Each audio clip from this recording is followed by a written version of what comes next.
control what you think. Like, you can control how you think, and therefore you can control who you are.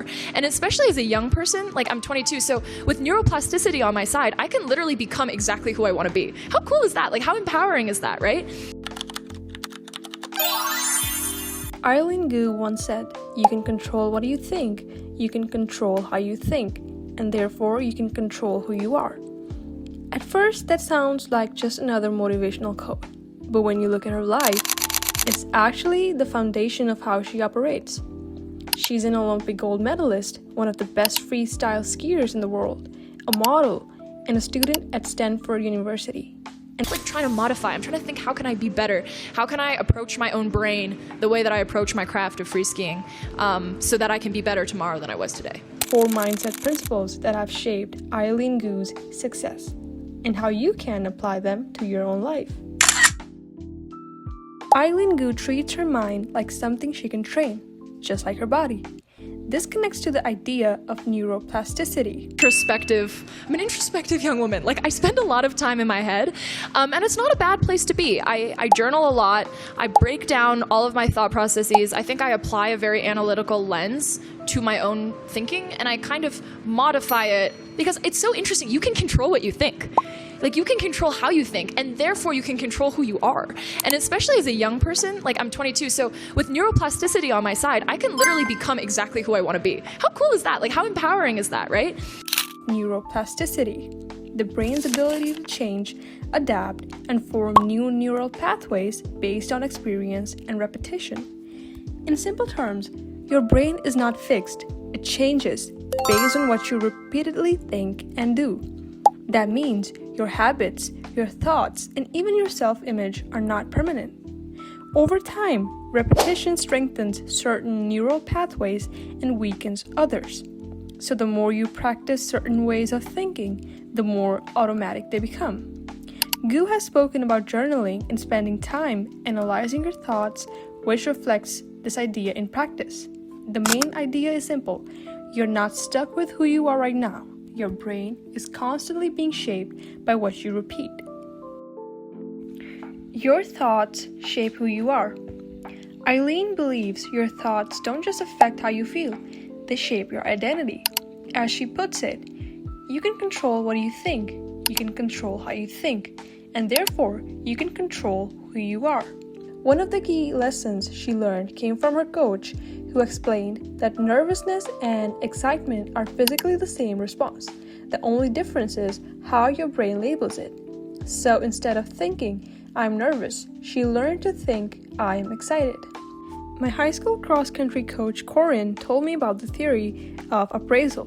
It's a psych theory that shows that the neural processes that you go through when you're nervous are actually the exact same ones that occur when you're excited. Your brain decides if it's a positive or a negative value. When I used to feel really nervous, she would say, "You're not nervous, you're just excited." That's really translated to any high-pressure situation I've ever been since then. That small shift changes how she performs under pressure. This connects to a bigger idea. Identity is built through repetition. If you repeatedly see yourself as someone who learns, adapts, and improves, your behavior starts to match that identity. Even your self-talk matters, because the way you speak to yourself becomes the way you act.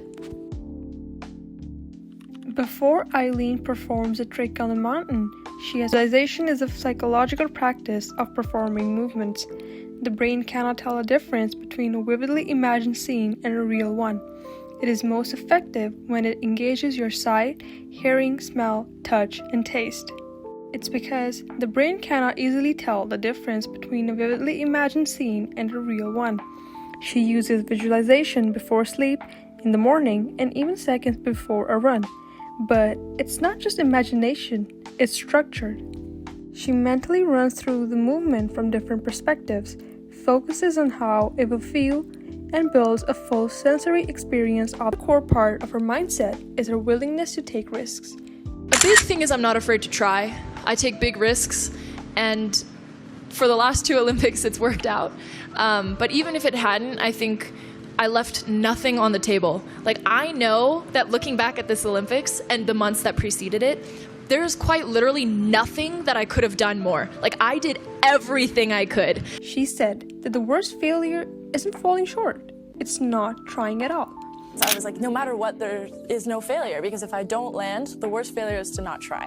So I just wanted to try it, and I'd never done it before. I'd never even tried it on airbag or anything, and landed it, got that gold medal, and I was on top of the world. Well, for her, progress only happens when she's willing to step into the unknown and trust her preparation. Instead of avoiding failure, she uses it as a part of the process. Because if you never try, you don't fail, but you also don't grow. What makes Eileen Gu's mindset so powerful is that none of it depends on talent. It starts with the belief that your mind can change. She trains her thoughts like she trains her body. She reframes pressure. She visualizes success before it happens. And she's willing to take risks even when the outcome isn't guaranteed. So who you become isn't fixed by your circumstances. It's shaped by what you repeat every day. As she said, you can control what you think, you can control how you think, and therefore you can control who you are. So the real question is simple. If your mind can change, who are you going to become?